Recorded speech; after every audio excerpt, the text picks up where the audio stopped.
পেশাদার ক্রিকেট থেকে অবসর নেওয়ার আগেই সংসদ সদস্য হয়ে গেছেন জাতীয় দলের সাবেক দুই অধিনায়ক মাশরাফি বিন মুর্তজা ও সাকিব আল হাসান।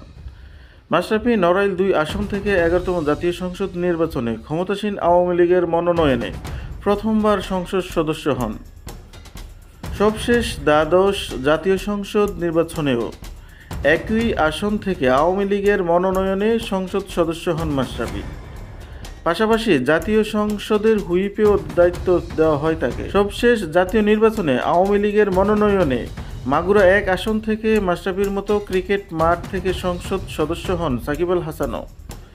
কিন্তু গত মাসে সারা দেশে শিক্ষার্থীদের কোটা সংস্কার আন্দোলনের তোপের মুখে পড়ে দেশ থেকে পালিয়ে যান প্রধানমন্ত্রী শেখ হাসিনা। পালিয়ে যাওয়ার পর আওয়ামী লীগের অনেক এমপি, মন্ত্রী, এমনকি নেতাকর্মীরাও বিপাকে পড়ে যান। ছাত্রদের কোটা সংস্কার আন্দোলনে একাত্মতা প্রকাশ করেছেন বিভিন্ন পেশার মানুষ। কিন্তু আওয়ামী লীগের মনোনয়নে সংসদ সদস্য হওয়ার নীরব ছিলেন জাতীয় দলের সাবেক দুই অধিনায়ক মাশরাফি বিন মুর্তজা ও সাকিব আল হাসান। যে কারণে নড়াইলে মাশরাফির বাড়িতে আগুন দেওয়ার পাশাপাশি মাগুরায় সাকিব আল হাসানের দলীয় কার্যালয়ে হামলা করে দুর্বৃত্তরা।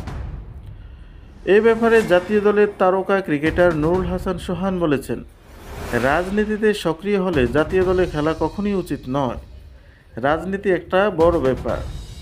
রাজনীতির মাঠে থেকে জাতীয় দলে সেরকম সময় দেওয়া কঠিন। কারো যদি রাজনীতি করার ইচ্ছে হয় তাহলে তার খেলা থেকে অবসরের পর করা উচিত। রোববার সাংবাদিকদের সোহান আরও বলেছেন, বাংলাদেশ ক্রিকেট বোর্ডে ভালো সংগঠকদের আসা উচিত। ক্রিকেট বোর্ড ব্যক্তিগত এজেন্ডা বাস্তবায়নের জায়গা না।